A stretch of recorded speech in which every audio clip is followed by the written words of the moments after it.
Hi there. I'm so excited to welcome you to the Arthritis Life podcast, where we share arthritis life stories and tips for thriving with autoimmune arthritis. My name is Cheryl Crow, and I am passionate about helping people navigate real life with arthritis beyond joint pain. I've been living with rheumatoid arthritis for 20 years, and I'm also a mom, occupational therapist, video creator, support group leader, and I created the Room to Thrive self-management program. I am so excited to help you live a more empowered life with arthritis. We're going to cover everything from kitchen life hacks to navigating the healthcare system to coping with friends who just don't get it. Seriously, no topic is going to be off limits on this podcast. My interviewees and I share our honest stories of how chronic illness affects our lives. This includes discussions about mental health, sex, shame, pregnancy, body image, advocacy, self-acceptance, and so much more.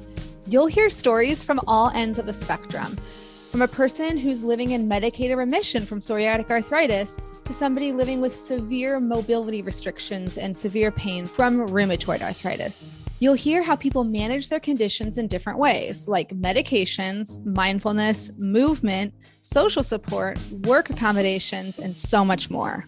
You'll also hear from rheumatology experts who just get it. We'll dive deep into the science behind chronic pain and what's the latest evidence for lifestyle changes that can help you thrive with arthritis, including exercise, sleep, nutrition, stress reduction, and more. This is your chance to sit down and chat with a friend who's been there. Ready to figure out how to manage your arthritis life? Let's get started. Hi there. I'm really excited to get started with this episode, but I wanted to give you a quick introduction to it because this is a re-release of a talk that I first gave in 2021 and then released later in 2022 as episode 34 of the Arthritis Life podcast. So I'm recording an updated intro at the end of 2024 to give you some additional really helpful resources on this topic of how to prevent and cope with rheumatic disease flare-ups. So there are three really important resources I recommend you check out in addition to this episode, and they are all linked in the show notes, which you can always find on the Arthritis Life website, www.myarthritislife.net. The first one is called the 2022 American College of Rheumatology Guideline for Exercise, Rehabilitation, Diet, and Additional Integrative Interventions for Rheumatoid Arthritis. This is the first of its kind evidence-based guideline for integrative treatments. In this context, integrative means non-pharmaceutical for rheumatoid arthritis. So the pharmaceutical medications have been, studied extensively for numerous decades, and there's a real consensus on, that medication is effective and safe for the majority of patients are going to require medication. But this is a document that says, okay, in addition to medication, what are some of the lifestyle interventions we can do? Things like nutrition, exercise, sleep, stress management, and it actually includes the rehabilitation therapies like occupational therapy, which I am an occupational therapist, so I was excited to see that. And the biggest takeaway from that was that of all the different non-pharmaceutical, all the different integrative approaches they looked at, the number one most effective, just objectively, was consistent engagement and exercise. More so than any of the other variables, that was the most important for moving the needle on patients' overall quality of life and disease activity measures. Now, these were measured. This is a guideline based on numerous individual studies. There's like a 500-page supplement to this document that looks into each of the different research studies. Some of them looked more at pain. Some of them looked more at what we call like functional outcomes, like what can you do or not do in your day. But long story short, that provides a really nice overview. And it also gives a little more detail into the dietary recommendations. In this original training in 2021, I had mentioned the evidence pointing to an overall anti-inflammatory eating pattern, which really means, inflammation I've learned is a little bit more individualized. It's what is inflammatory in one person's body. For example, things like maybe dairy or gluten might not be for someone else's. But overall, dietary patterns like the Mediterranean diet, that's what's recommended by the 2022 American College of Rheumatology guidelines. And so that's the most recommended one in the realm of diet, is a general overall Mediterranean whole food plant-based diet. So that document has a lot of other additional resources, but I want to make sure you knew about that because it's new since I recorded this initially. The second one is the 2023 EULAR, that's European League Against Rheumatism, recommendations for the management of fatigue in people with inflammatory, rheumatic, and musculoskeletal diseases. Say that one 5 times fast. Now, this one is also a first of its kind guideline for fatigue. No professional association has put forth a specific guideline on fatigue that I'm aware of until 2023. So not surprisingly, it is very consistent with the 2022 American College of Rheumatology guideline I mentioned on integrative methods. The most important thing, one of the most recommended things for fatigue from this guideline is also consistent engagement and exercise if you're looking at non-pharmaceutical interventions. It goes into great detail on all this, so I recommend that. The third thing is the 2023 book by Dr. Afton Hassett, who is a pain expert and pain lecturer at University of Michigan, specifically in chronic pain. The book is called Chronic Pain Reset, 30 Days of Activities, Practices, and Skills to Help You Thrive. She has a real gift and so the first 2 things I recommended are, I just want to put this in context. The first 2 things I recommended are actually for professionals. They're for health professionals that work in rheumatology. These evidence-based guidelines are critical and very important, and patients have all the right to access them and read them. Sometimes it's a little bit heavy to go through, where it's a little bit dense. This Chronic Pain Reset, on the other hand, is really specifically written as a manual for patients. It's a patient guideline, and it is and she has a really beautiful way from her University of Michigan research team of describing what's called the SPACE symptoms: sleep, that's the S; pain, that's P; affect, emotions, cognition, and energy, which is fatigue. How these 5 variables interrelate with each other. And so, and I did mention the fact in this training, in this flare-up toolkit training, that pain, fatigue in particular, and pain are both multifactorial and they relate to other things. But I really recommend Dr. Hassett's book because if you want to delve more into the why of that, and she also has really specific small exercises you can do on a daily basis to improve your quality of life. So those are things I would recommend in addition to listening to this. But thank you again for taking the time to listen. And those 3 resources are hyperlinked in the show notes. And if you have any questions or follow-ups, you can always email me, info@myarthritislife.net. Thank you so much. See you later. Bye for now. Hi, everyone. I'm so excited to bring you this recording of a live webinar I gave back in June 2021. Just a quick warning that I wasn't using my regular microphone setup because I wasn't planning on turning this into a podcast episode. And if you want to see a video of this training, you can also go to my YouTube channel. There's a link to it in the show notes. I hope you enjoy. If you have ever felt completely lost or utterly alone while trying to navigate real life with rheumatic disease, listen up. I am here for you. I created an educational program to help you go from overwhelmed to confident, supported, and connected in a matter of weeks. And it's called Room to Thrive. After earning a master's in occupational therapy and completing hundreds of hours of additional training, I created a step-by-step guide to help you truly thrive with rheumatic disease.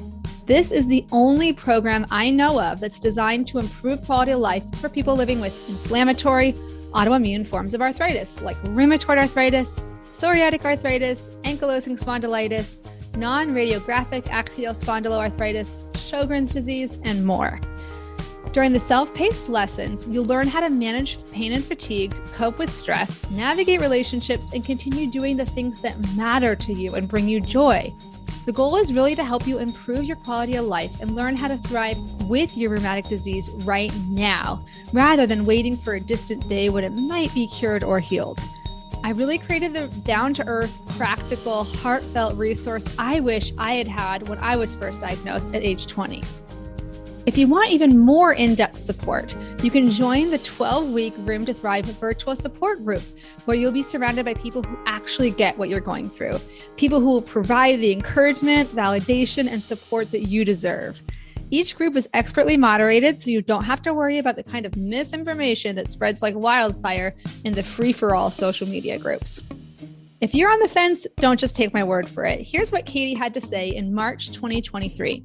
I was lost and overwhelmed with my RA diagnosis. It felt overwhelming to know what to read, what to do, how to spend my energy trying to research on the internet. Room to Thrive did that for me. It's been like getting a crash course in my diagnosis along with a community who gets it. To see all the details, including the dates for the next support groups, go to the link in the show notes or bit.ly/thriveroom with a capital T and capital R. You can also just email me anytime at info@myarthritislife.net. And don't delay if you're interested, because each group is capped at 16 people or less in order to make a small, intimate group atmosphere. Thanks so much for your time, and I can't wait to get started with the next groups. And I can't wait for those of you who are interested in the self-paced option to go ahead and join that at any time. Bye-bye for now. So you are in the right place if you have a rheumatic disease. A rheumatic disease is not just rheumatoid arthritis. It's anything in that similar umbrella, like psoriatic arthritis and rheumatoid arthritis, of course, ankylosing spondylitis or axial spondylitis, and even lupus is kind of considered in that same overall category. And some of these tips will also work for things like fibromyalgia, which I know some people have both. And so you're also in the right place if you are confused or overwhelmed about what even is a flare-up, what can I do, and did I cause it, how to prevent it. Now, I will tell you in advance, like I wish that this was like, I'm giving you all the secrets to never have a flare-up again. But unfortunately, autoimmune diseases are notoriously very complicated and tricky. And so I don't have all the answers, but I could at least help you understand kind of the difference between things you can control and things you can't control. So we don't like stress out too much over things we can't control, because that's not helpful for us.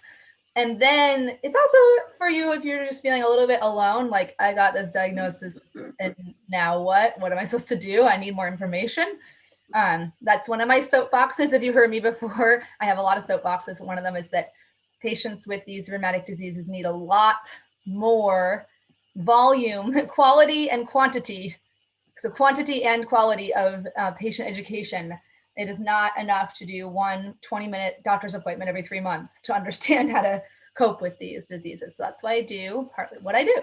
The little agenda for today, we're going to define our terms. We're going to talk about preventing and coping with fatigue, pain, stress, and the overall process of discovering your triggers. These are all really long, complex topics. Like each one of these could be like a 3-hour webinar. So it's going to be fast. I'm going to talk fast. And you just know that I will send out a recording of this so that you can kind of like pause it and let things percolate. And so, I mean, it's pretty self-evident, like why should we learn this stuff? But just in case, the overall goal is to like improve your quality of life and well-being and overall happiness and satisfaction and being able to love your life even despite rheumatic disease. Because again, unfortunately, no matter how perfect you are, sometimes flare-ups just come out of nowhere. So we want to live the best life we can despite them. And so a little quick introduction to me. Some of you know me from social media or other presentations I've given, but I've had rheumatoid arthritis for 18 years, almost 19. I'm turning 40 this year. I got diagnosed on my 21st birthday. And I've been an occupational therapist for 8 years. And little disclaimer, so even though I'm an occupational therapist and I love answering people's questions, I have to be really careful because I can't give any of you medical advice. And this talk itself is considered like general education. It's not considered like, you're not receiving occupational therapy right now. I don't think anyone's like super confused about that, but if you ask a question, I answer it. But your own occupational therapist says something different, always go with the person who's actually treating you. And if I give you an answer, it's not meant to be interpreted as medical advice, just general education. I'm also a mom, a dog mom and a human mom. And I founded Arthritis Life. It's like a little educational company. It's officially a business, but it's like, I'm kind of joke. It's like kind of like a nonprofit because I'm not really making a profit, but it's not structured as a nonprofit. Unfortunately, like, well, that's a whole other thing, but nonprofits, I think it makes sense that people really want to donate for like a cure. They want to donate for research and a cure. Patient education and support groups tend to kind of be the first things that are cut with nonprofits. To make it sustainable, this was the most straightforward and clear structure. Also, I like control, and that if you have a nonprofit, you don't, as the founder, get all the control over the decisions that the board of directors does. So I was like, I want to be able to do exactly what I want, say what I want, and give it people the best education that I think exists. So, and I created a rheumatoid arthritis roadmap, online course, and the Room to Thrive support group, which I'm going to tell you a little bit more about later. But this topic of managing and preventing flare-ups falls under the category of my T in the Thrive. I'm really obsessed with acronyms. So T stands for Tools for Pain and Fatigue, but also we're going to talk about actually a lot of these, healthy habits as well, which includes like, nutrition, sleep, exercise, and inner world, which includes like stress management. So,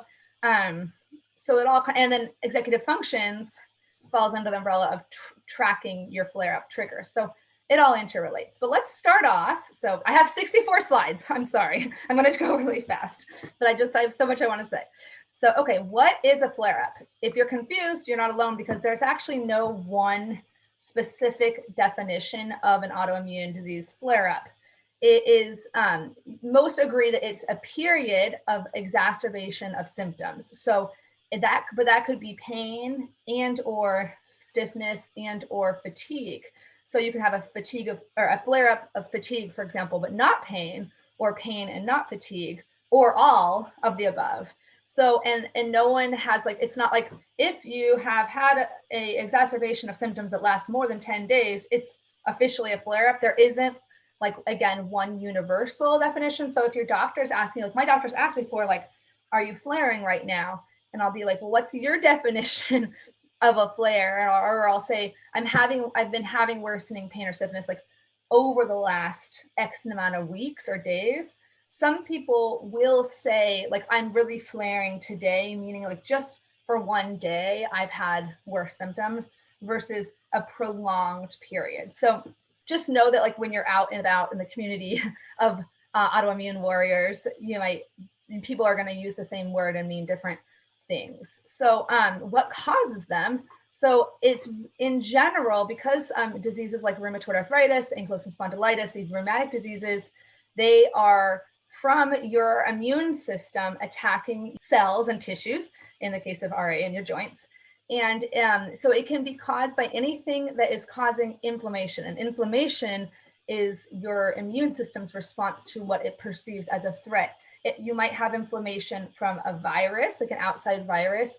You might have just natural inflammation from your body starting the autoimmune process, like for whatever reason it decides in rheumatoid arthritis, for example, to attack the synovial lining of your joints.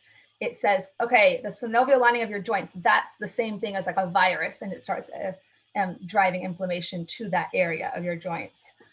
It can also be caused by anything else that your body is perceiving as like an outside threat. It could be things like allergies, or sometimes, this is where the nutrition part comes in, sometimes food sensitivities can trigger it. So other things can include like your activity, so overexertion, like, or stress is a huge trigger for flares for people, smoking, or again, weather changes would be another external. So there's kind of like, again, the things that are caused by your activity, like things you can control, versus the external factors you can't. To some degree, of course, you can control their exposure to an infection, but you can't always control it perfectly, right? So again, I really like on the Arthritis Foundation website, where they have some great patient education, blogs and materials.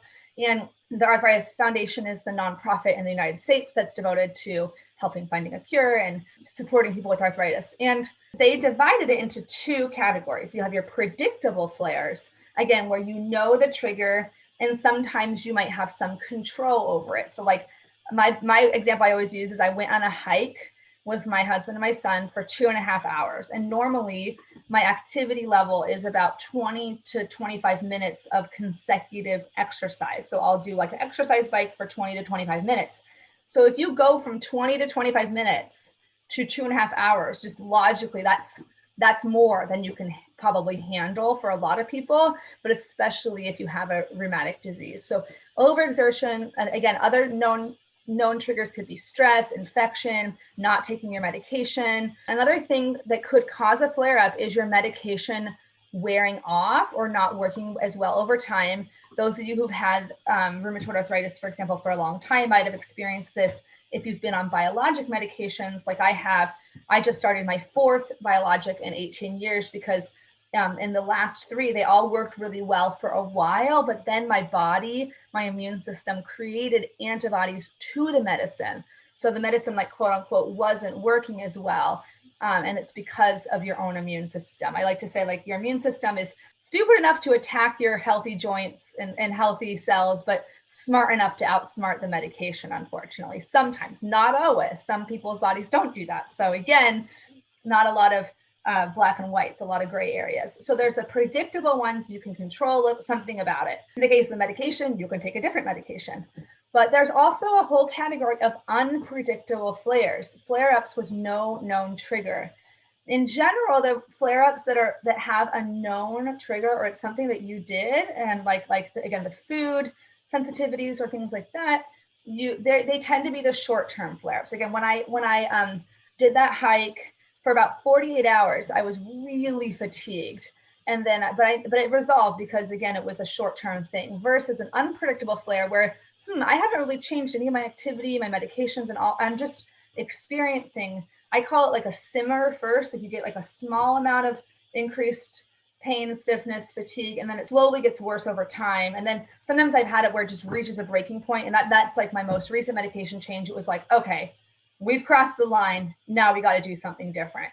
So the ones where we don't have a known trigger tend to be the ones that are less likely to resolve over time. Yeah, and Emma, I mean, there's no average that I know of in the sense that the average wouldn't really tell the story, because there's a lot of people where it works for like 3 to 6 months. And there's people like me where it's typically for me about 4 to 6 years. And then there's people I know, like my friend Christy, she's been on Remicade for 12 years. And I know people who've been on Emerald for 15 years. So if you take the average of like 15 years, 6 years, and 6 months, it would be like the average would be like 5 to 6 years, but that doesn't mean that you're going to experience that, unfortunately. So again, this is really where the stress management comes in as well. I think it's important to know early on in your journey that you sometimes have control over the flare-up, but other times you might do everything right and still have a flare-up.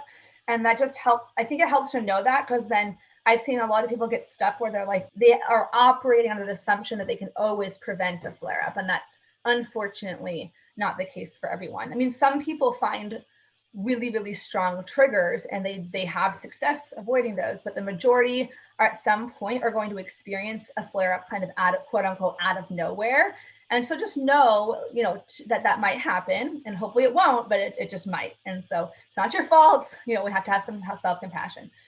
Another frequently asked question, will your blood work always show a flare-up? Sometimes, but not always. And so that's why it's really important to communicate what's called like your subjective report to your doctors, which simply is, what are you feeling physically and fatigue wise? How much pain are you feeling? My doctor goes way more off of, in my particular case, I'm speaking as a patient, she goes off of my subjective report a lot more than my blood work. The blood work doesn't tell the full story. So we're going to focus again in order. We're going to do pain, then fatigue, then stress, and then how to track your symptoms to figure out your flare triggers.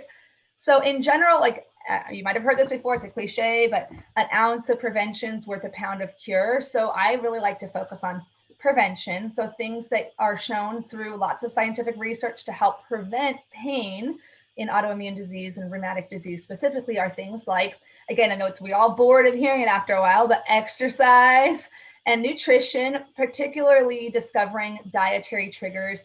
Some foods really cause inflammation in some people. And as one of the doctors I learned from said, inflammation doesn't like to stay in one place. What that means is inflammation that might have started in your joint can travel all over your body. It travels to your brain, which is what causes brain fog. I didn't know that for the longest time. So a couple other things we're going to talk about, like joint protection, sleep.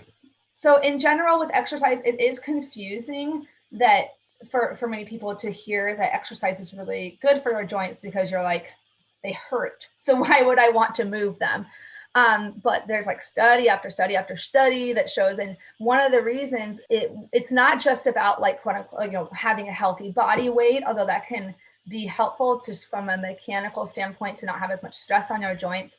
But one of the things that hardly anyone talks about, and I'm jumping forward to the third bullet here, is that your lymphatic system is like a circulation system similar to like your circulatory system with your blood, but it circulates some of your immune stuff and extracellular like fluid, and that circulating with movement is good for any sort of autoimmune disease. So it gets things moving, and in your joints in particular, when you're at rest, the things stiffen up. That's why rheumatoid arthritis is characterized by morning stiffness. It's really should be called like inactivity stiffness, because when you're sleeping, you're not very active. So it can be very confusing to figure out what's the best routine for you. And I think that it's really beneficial to think about just movement, not necessarily exercise. It doesn't have to look like going to an exercise class.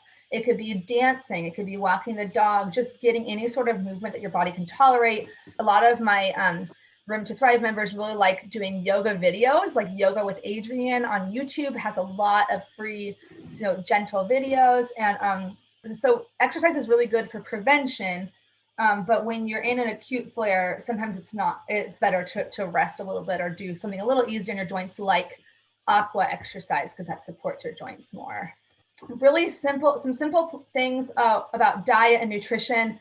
Again, you can do, years-long programs on diet and nutrition, but know that there is not, at this point in the scientific community, one diet that's universally recommended. You will hear anecdotes from many, many people, and they have amazing experiences with totally different diets. Like there's an autoimmune protocol, there's, the vegan, there's the carnivore one, the keto, there's so many different ones in general. And there's a lot of evidence that's starting to come out, like literally in the last few years, on some sort of connection between the microbiome in your digestive tract and your immune system, but no one knows for sure what's the best way to go about calming whatever inflammation is going on in that area. So in general, what's doctors and nutritionists and registered dietitians in general have been supporting an overall anti-inflammatory eating pattern, because again, sometimes what you eat can cause further inflammation. And again, because inflammation travels, a lot of people find that tracking their food and their joint pain or fatigue is helpful. Some of the most common food triggers are sugar, gluten, red meat, processed food. I'll tell you, I've been gluten-free and nightshade-free for 12 years now, 10 years, and it hasn't had any impact on my rheumatoid arthritis, but I have stomach issues as well. Like I have something called gastroparesis and small intestine bacteria overgrowth, and it's really helped me. It makes me overall, my sense of wellness and well-being feels better, because I'm not as bloated anymore. I used to be really bloated all the time. I didn't realize that was not normal.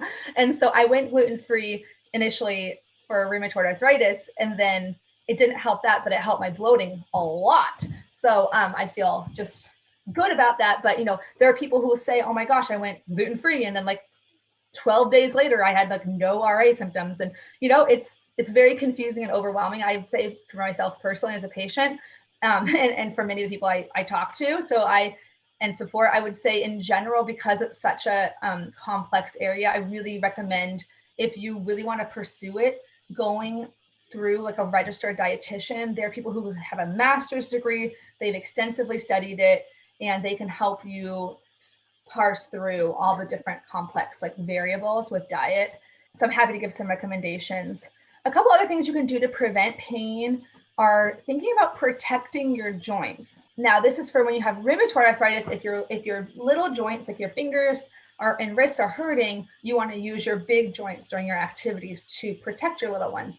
Now, if you're having something like ankylosing spondylitis or something that may be affecting the larger joints more, it might be the opposite, right?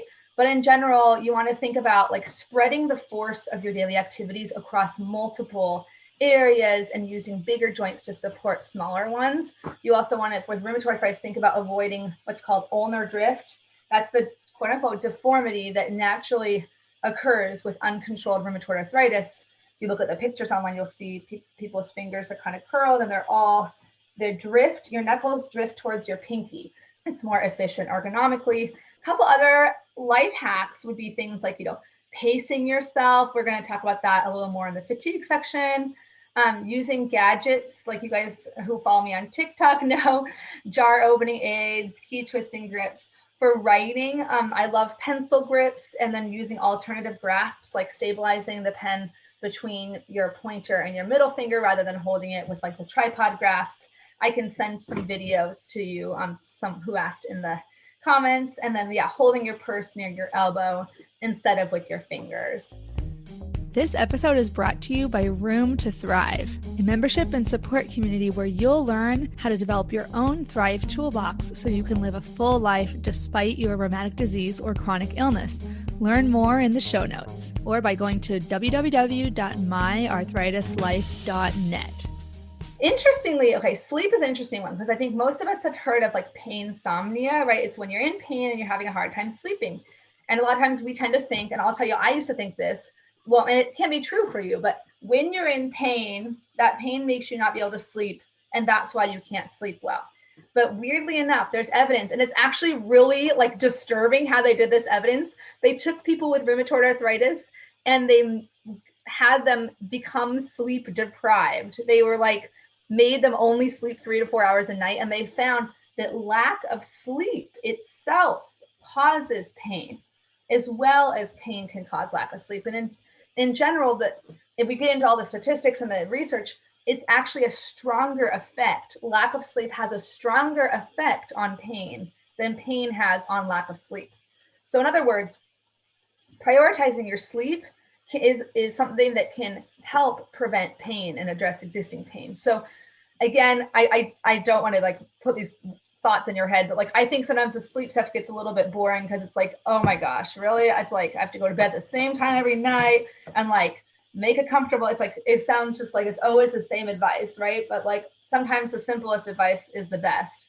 Thank you, Joanne. I think it's interesting too. Yeah, when I went to the American College of Rheumatology conference in 2019, the last conference I went to in person, and the presentation on sleep was packed. Like everyone was really fascinated by it. And so a couple of things, again, keeping your room cool has some evidence for helping with sleep, and keeping your bedroom only for sleep or rest. I'll be honest, I have to take this little thing, my phone, and just put it away. Otherwise, I do not have the self-control to stop looking at my phone when I'm trying to fall asleep. So, this called sleep hygiene, kind of the idea that, just like we have hygiene for other things, we should have hygiene for sleep. Yeah. And oh my gosh, sleep is so huge for me too, for my mood, right? And everything's interrelated. Mood and stress, sleep, pain, fatigue, it's all interrelated. So another thing I want to make sure to mention is that a lot of individuals have other like stress, other triggers for pain. So things like stress is a common one, weather changes, too hot, too cold, too much sunlight. Does anyone else have a different pain trigger that I haven't mentioned already? I guess that sometimes for me, it would be like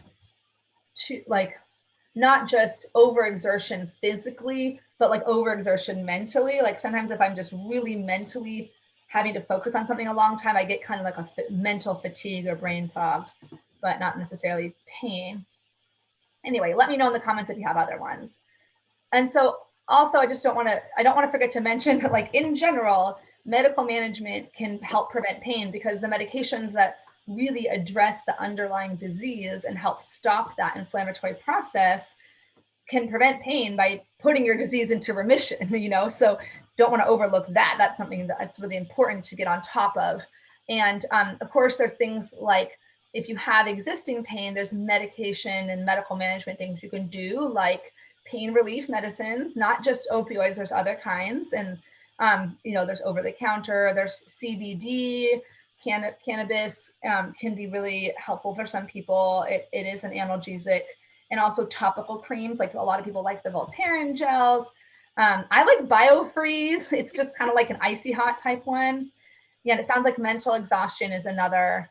No, and that's not, yeah, using your hands and doing housework can be a huge trigger because it's exertion. You burn calories and you're moving your body a lot.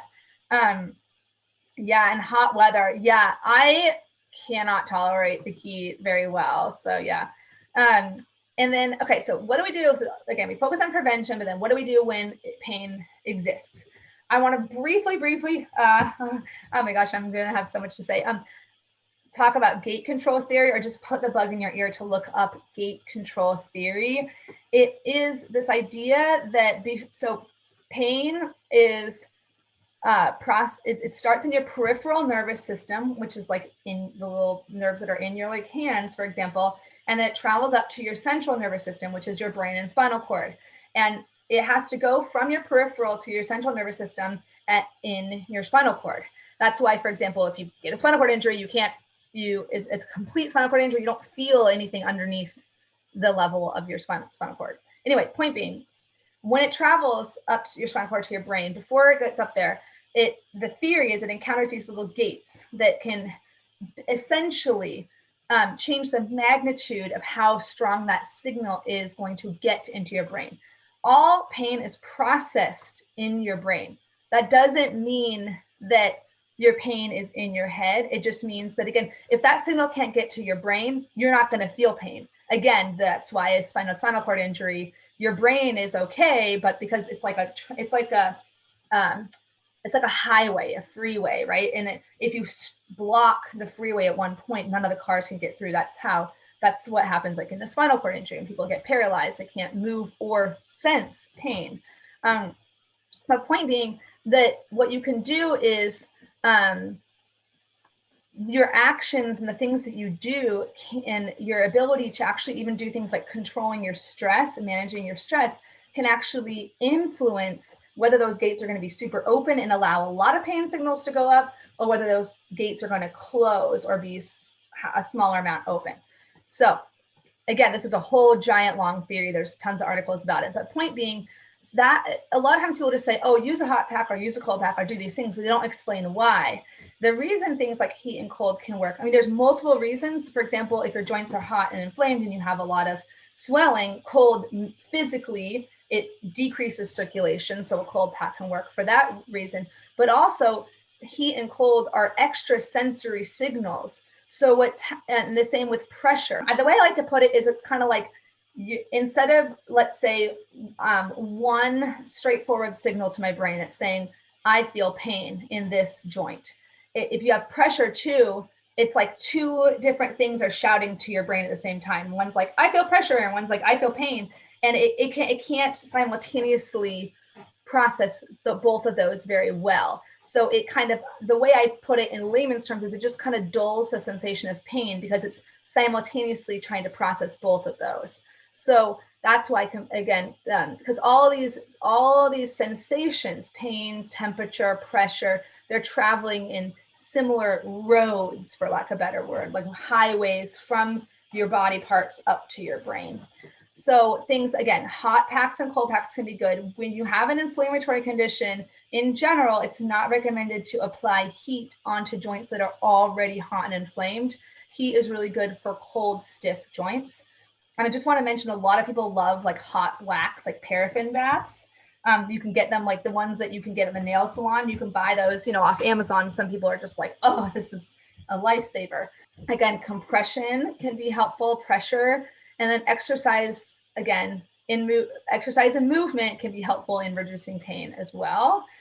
There's things like a TENS unit, trans electrical something. It's something that you can have at home that again, the theories for how all these work is the same with vibration.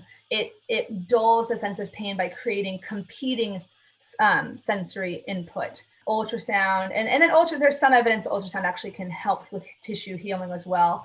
And then of course, there's all sorts of alternative therapies. Like, I'm not endorsing these specifically, but just so you know about them, there's some evidence with, acupuncture, mixed evidence, massage, Epsom salts, teas, supplements, all sorts of things. And then mental tools. So that's why everyone keeps talking about mindfulness now. Mindfulness, you might be sick of hearing about it. or mindfulness-based stress reduction, because stress is inflammatory as well. There's all this evidence that shows when people are stressed, their pain appears to be processed as more intensely. So we're going to talk a lot more about some of the tools people use to cope with pain or reduce existing pain, mindfulness and gratitude. A lot of people find, comfort in religious connections or mantras and inspirational quotes. Like I say a lot, this too shall pass, or we can do hard things. I just wanted to show a quick example, like my pain toolbox. I think it's great to like literally make a box, like a bin or a basket, something cute that's like that that you can go to. And so things like, again, my hot and cold packs, my compression gloves, topical pain relief. For me, it's BioFreeze. I'm not saying it's right for everyone. Some people are like, I don't like BioFreeze. Things that help me feel more calm, like chamomile tea and lavender scents, and like fidget tools, like my little sequin pillow. This is me. I used to be a pediatric occupational therapist. These are common things used in that. Mental tools, music has a strong association with emotions, can help you feel more calm. And then cognitive and mental tools, which we're going to talk a little bit more later. And then social. So everything's, again, all interrelated. So for me, I'm very social. Sometimes connecting to a friend or having a social gathering can help me feel more at ease and maybe provide a little bit of a distraction. Okay, so that's, again, pain. It's hard to separate all these things because they're a lot of times co-occurring, but you can have fatigue without pain or pain without fatigue. So I'm going to talk about fatigue separately. So again, similar to a flare, fatigue doesn't have like one perfectly universal definition, but it's usually defined as like a debilitating period of exhaustion, interferes with daily activities. So a lot of us are like, yep, I've experienced that. Also can include decreased ability to think, which is sometimes we call mental fatigue or brain fog, decreased ability to move your body, and then whole body tiredness that is present even if you sleep enough. That's one of the differentiating factors of fatigue versus sleepiness. Now, fatigue is multifactorial, meaning it can come from multiple sources and it interlaps with other things like overall pain, psychological. Now, this chart from this research article says psychological disturbance. It's kind of like a negative word, but things like depression or anxiety, which are very common, and I almost think like normal when you have an autoimmune disease. What's nice about things being interrelated is that an improvement in one area can have improvements in other areas. The bad thing about it is that something bad happening in one area can affect the other areas as well. So I need to close this. What is going on? Sorry, I'm having like a window that's I've never seen before. Okay, there we go. So fatigue can come from many, many different things. Now, in general, fatigue is correlated with inflammation. However, a lot of the most recent research is showing that people can have persistent fatigue even when the inflammation is well controlled, as shown by their inflammatory markers in their blood work. So inflammation also, like I mentioned earlier, it doesn't like to stay in one place. It can travel to your brain, which is what causes brain fog. And it actually can directly cause metabolic disruption, which is like the energy that you get from your cells, essentially, in layman's terms. And that can cause the fatigue. It can also be caused by pain.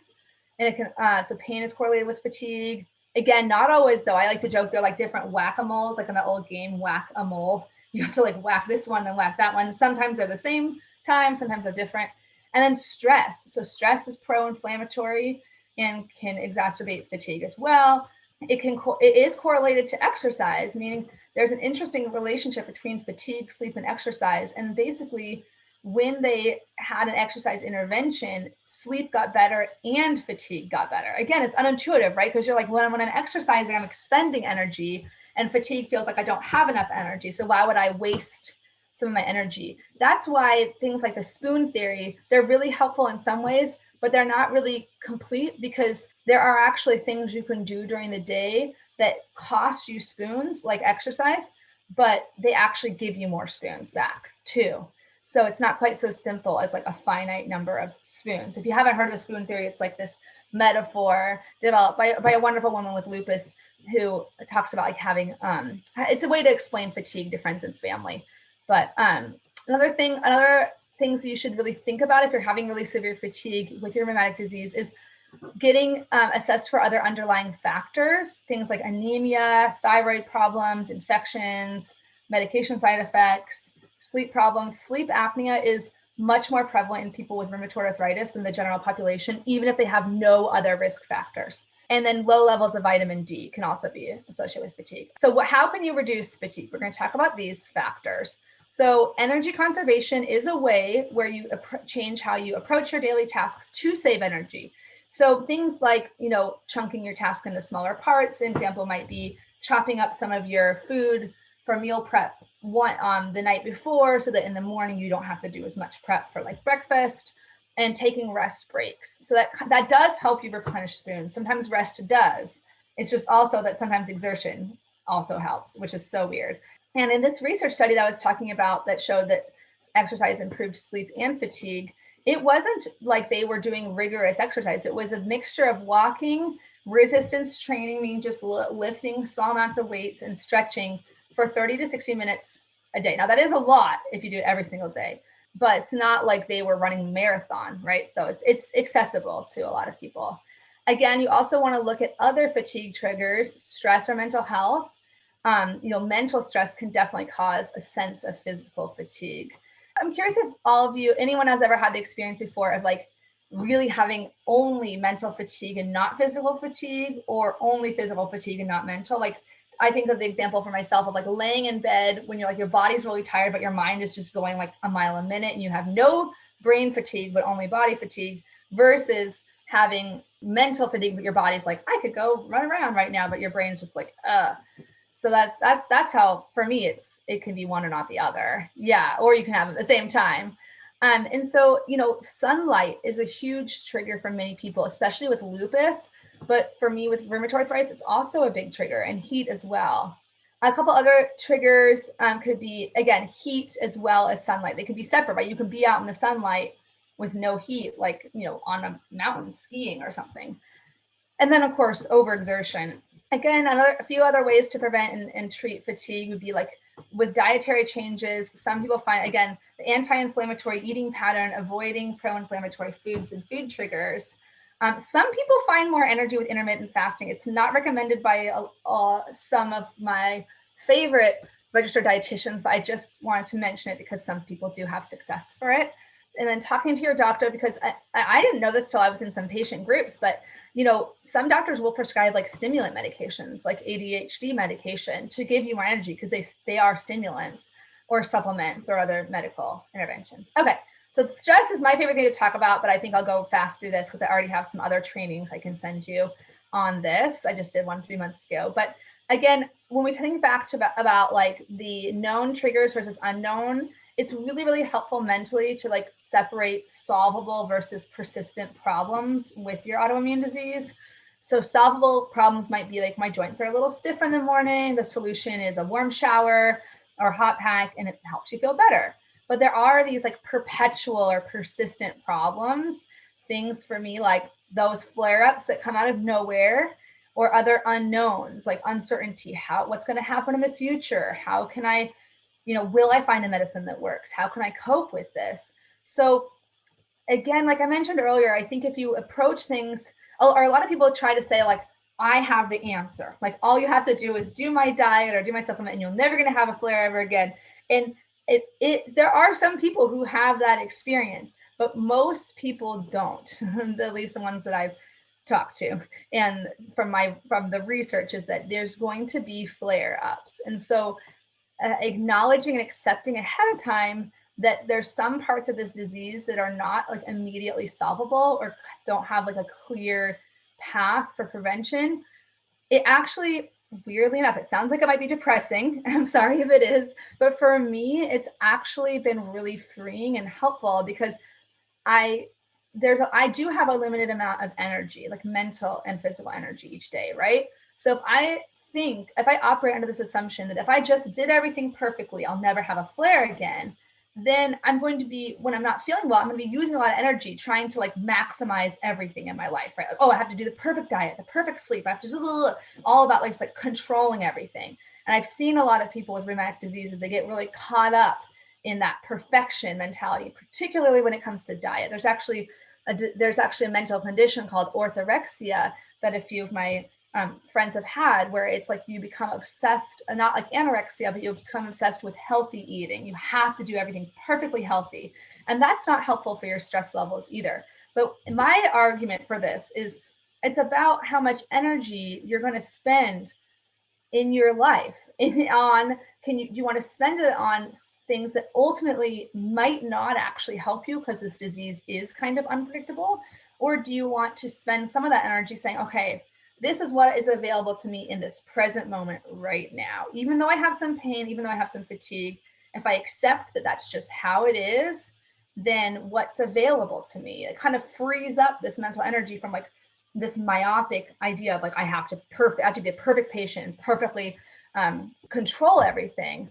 Yeah, what is perfect anyway, as Lindsay's saying in the comments. And again, I'm like the last person that would say like don't try to manage your disease well. Of course, there's a lot of benefits in like knowing all the tools in your toolbox, and I spend a lot of time educating people on that. But I also think that acceptance can be so helpful. And I'll say like this is one of my little graphics I've made, but will this flare get better? That's a question that has an uncertain answer, right? When you're in the moment, the present moment in a flare up, you don't know for sure whether it will get better. So it's an uncertain situation. And there's kind of like three ways that people's brains tend to look at these. You can either have door number 3, which is like doom and gloom, like it's never going to get better. There's no hope. I might as well not try. That's kind of like the depressive explanatory style. And again, that's totally valid. If that's where your brain goes, that's totally valid. It's not the most helpful mindset for you to engage in your life. Then there's door number 1, which is the positive thinking, or this kind of like kind of seeking control. Like it will get better, right? The question is, will my flare get better? Number 1 is it definitely will get better. All I have to do is just control it or do this perfect thing. And, if I just figure it out, it'll get better. And I just need to try harder and think positive and do everything perfect. And that's comforting short term. And that's totally where my brain wants to go. This is why I've like this acceptance thing has like rocked my world in a positive way, because I know what it's like to want to go to door number 1. I don't tend to go to door number 3 as often, but it's definitely, I've had phases where I have. Yeah, forgiving yourself, having self-compassion is very freeing. And that's why door number 2 is accepting uncertainty. Accepting doesn't have to mean you like it. It just means that you accept that is what is happening. So it might get better and it might get worse. So that's the difference between 2 and 3. 3 is like, it definitely will get worse. It's definitely horrible and nothing's ever going to get better. Door number 1 is it's definitely going to get better. So see, those are certainty. So your brain wants certainty and black and white answers because it's simple. But door number 2 is having to accept uncertainty. My poor therapist has had to work with me on this. But I'm like, I finally get it, that it might get better. It might get worse. Like we literally don't know in the present moment. What I can do is try to still have a meaningful and enjoyable life despite this uncertainty. That's the way of ACT, which is acceptance and commitment therapy. And that's like my favorite thing actually to talk about with all this stuff. So again, talking about the limited energy you have, you definitely is beneficial to think about ways to make the problem go away, reduce pain and fatigue. Like I already mentioned, all these different things, prioritizing sleep, using your hot packs and your tools, attempting to cure or heal your condition. I don't spend a lot of time on that anymore, but again, if that's where you want to go, totally work on it. It can work for you potentially.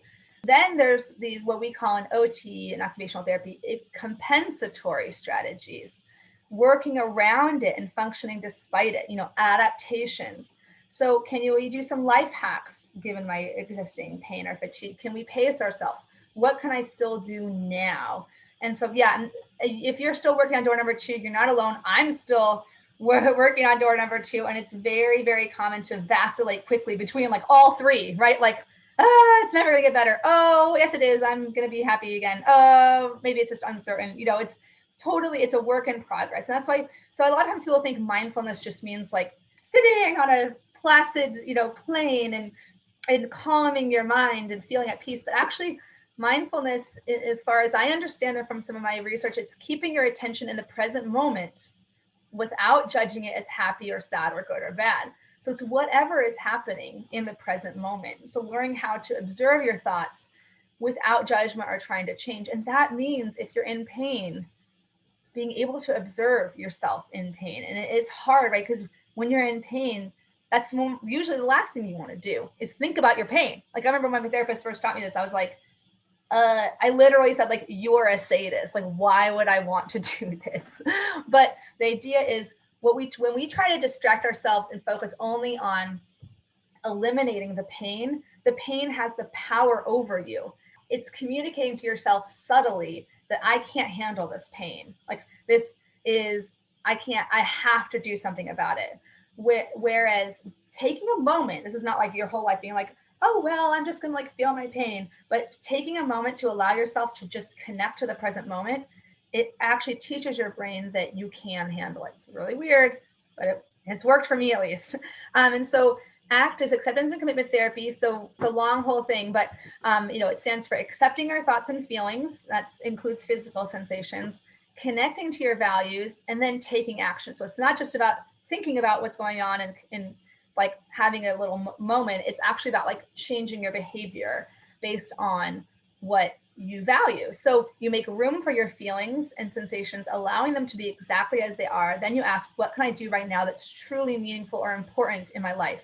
And that is different from asking, how can I feel better? And that's what's really freed me. And that's from Russ Harris. He's an amazing psychologist. He wrote The Happiness Trap, which is all about this approach. And because when you are engaged in this focus on, I have to feel better, I have to feel better, I have to feel better all the time, it ends up controlling your life for many people versus saying, okay, this is what it is. Like, and I still have options, right? Like I kind of say sometimes it's a little bit tough love, but like, unless you're in a coma, like you still have a lot that you can do. And it doesn't mean that you have to like it, right? Like I would prefer not to have rheumatoid arthritis. I would prefer not to have pain and fatigue. But this is what I have, there's still possibilities for me to have a wonderful life. So it's what they call it is turning off the struggle switch. So instead of seeing these emotions as like problems to be solved, like anxiety about anxiety, sadness, frustration, guilt, you're like, I just need to feel better all the time. You say, I have anxiety, I have stress, understandably, because I had the stressful autoimmune disease. I don't want it or like it, but I'm not going to struggle with. I'm just going to allow it. It's really weird, but it works. Okay. Another thing, that's acceptance-based therapy, a mindfulness-based approach. There's also more traditional cognitive behaviors therapy. Just want to give you a quick exercise called catching ants. And this is where you think about like, there are benefits to changing like negative thoughts that are not helpful for you, right? Like sometimes they're distortions. So I call them ants, automatic negative thoughts. So a common one would be filtering, like having a distorted filter so you only pay attention to what's bad, like not, again, paying attention only to the pain and not what else is available in your life. Or in this case, like surprisingly for somebody who's kind of like a happy personality, I have a lot of negative thoughts all the time. I think, oh, I'm stupid, I'm not good enough, but what I do is I examine that thought for a moment. And I know that there's a repercussion of that, right? If you forget to take your meds and your brain is like, I'm stupid, you're going to end up feeling frustrated and angry, and you're going to have behaviors from that feeling, right? Irritability, and that has a cascading effect versus having self-compassion and saying, I forgot to take my meds. Oh, I'm human. It happens. I can have self-compassion and feel fine about this because I make mistakes. Everyone makes mistakes, right? And then I'm not going to have that cascade of negativity. So that's just one other mental exercise. So again, recapping what's in my stress toolbox, because talking about this all was supposed to be about flare-ups, right? Well, how does this all relate? Well, again, when you get caught in this struggle with your emotions, it's very stressful because you're trying to control your mind and your mind does not want to be controlled very easily, right? So it puts you at a less inflammatory state to be able to accept the present moment. I also just want to mention a couple other tools I use, like gratitude and journaling. Like I mentioned earlier, music and socializing. And then distraction can be good for short-term. Distraction is just not a really sustainable long-term strategy because at some point you have to like be in your life, right? And then quickly going to mention symptom tracking because, a lot of this is about finding your unique flare triggers, okay? So when you track your symptoms, people have different preferences. First of all, like I'm in this weird sandwich generation where like I do actually prefer to do a lot on pencil paper, but a lot of younger people like to do, computer trackers or apps. I can give you lots of recommendations. I don't have one app that I love the most, but there are a lot of great free ones out there and a few paid ones too. You can track pain, stiffness, fatigue, and stress. Those are kind of the four for rheumatoid arthritis that I track the most. And then you can correlate them to nutrition, exercise, your stress management choices like meditation or mindfulness, and then your other external factors.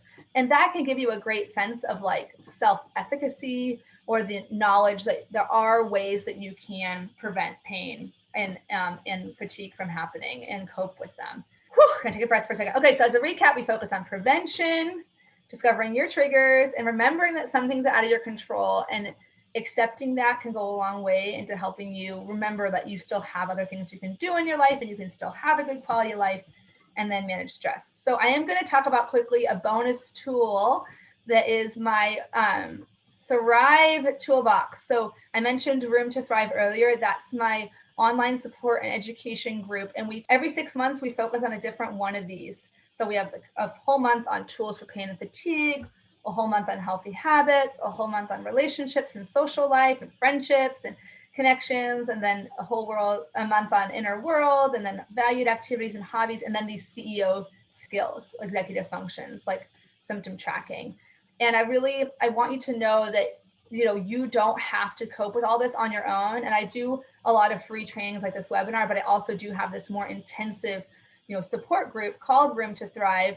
And it includes these 3 live video calls every month, and then an ongoing online support group. It really has been incredible the last few months to run this group. I used to do it as part of the roadmap course, and now I'm doing it as like an ongoing group. And I've had some great testimonials from the rheumatoid arthritis roadmap. That's a self-paced online course that goes into a lot of what I've talked about today in more details. But I did want to leave some time for questions. Having a support system, I should have put that under stress, but having a support system and understanding in your friends and family members can go such a long way. And I'll put in the comments a podcast episode that I'm like one of my favorite ones that I've done. I have a podcast, if you didn't know that. It was about 8 things everyone who loves someone with arthritis should know. Oh no, sorry, it's even longer than that. It's called It's Not Just Joint Pain and 8 Other Things Everyone Who Loves Someone with Arthritis Should Know. Yeah, and Joanne, if you have multiple illnesses like Sjogren's as well, like they say, autoimmune diseases don't like to travel alone, meaning like if you have one, you're more likely to have another. It's really frustrating. I'm so sorry you have Sjogren's too. And it can be really hard. Is it my Sjogren's? Is it this? Is it that? Is it, I joke sometimes, is it like that thing where if a butterfly flaps its wings in Africa, the weather changes where you are? Like it could literally, sometimes you could go. That's why I sometimes find it more useful, depending on the time, to say, this is just random. And I don't want to just engage in this sometimes I feel like it can be a fool's errand to try to figure out exactly what caused it. And I can just say, okay, it's here. What can I do? Thank you so much for listening to another episode of the Arthritis Life podcast. This episode is brought to you by Room to Thrive, an educational program I created from scratch to help you go from overwhelmed to confident, supported, and connected in a matter of weeks. You can go through the pre-recorded course on your own, or you can take the course along with a support group. Learn more at the link in my show notes, or you can always go to www.myarthritislife.net. And if you like this podcast, I would be so honored if you took the time to rate and review it. I also encourage you to share it with anyone you know who might benefit from it. I also wanted to remind you that you can find full transcripts, videos, and detailed show notes with hyperlinks for each episode on my website, www.myarthritislife.net.